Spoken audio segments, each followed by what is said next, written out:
एक राजा थे, वो बहुत दान करते थे। तो उनके प्रधान ने उनको बोला, राजा जी थोड़ा साइड में बचा के रख दीजिए, हमारे गलत समय में, खराब समय में काम आएगा।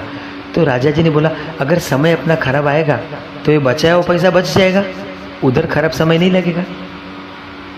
और एक राजा जी थे, जब ये बहुत दान करते थे ना, तो उनको उनके प्रधान ने बोला कि क्या आप जो आया उसको देते रहते, जो आया उसको देते रहते। तो राजा जी ने कहा, देखो भैया, अपने पास कोई आता है, कोई आशा लेके आता है हमारे पास मांगने के लिए, मदद के लिए, तो हमने मदद तो करनी चाहिए ना। तब उन्होंने प्रधान ने कहा, राजा जी ये तो ऐसी बात है कि जहाँ गुड़ रहता है ना, वहाँ मक्खियाँ अपने आप आती है।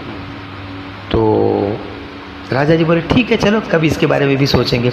8-10 दिन के बाद प्रधान जी जब उनके महल में आए थे, तो वो जा रहे थे, तो बोले, अरे प्रधान जी वो दरवाजे के पीछे देखिए जरा क्या पड़ा है।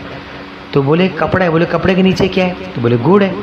तो बोले, गुड़ के ऊपर मक्खी है क्या? बोले, नहीं। तो आप तो बोले थे, बोले गुड़ रहता है तो मक्खियाँ अपने आप आ जाती है, तो यहाँ पे तो नहीं है। तो बोले, राजा जी ये तो शाम का समय है, जब दिन का समय रहता है, ऊपर सूरज रहता है, उस समय मक्खियाँ आती है। तो राजा जी ने भी उसको बोला, देखो भैया, भगवान ने हमको दिया है और हमारे ऊपर सुख का सूरज जब तप रहा है तो लोग हमारे पास मदद मांगने आते हैं, तो हमसे जब होता है उतना करना चाहिए।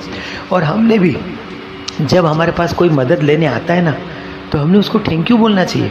और हमसे जो हो सके तन मन धन, कोई पैसे से मदद करता है, कोई शरीर से मदद करता है, कोई दिमाग से आश्वासन दे के आप कोई डिप्रेस पर्सन को, कोई निराश आदमी को 2 मिनट के लिए हंसा सको, उसका दुख भुला सको, तो वो भी तो बहुत बड़ी मदद है।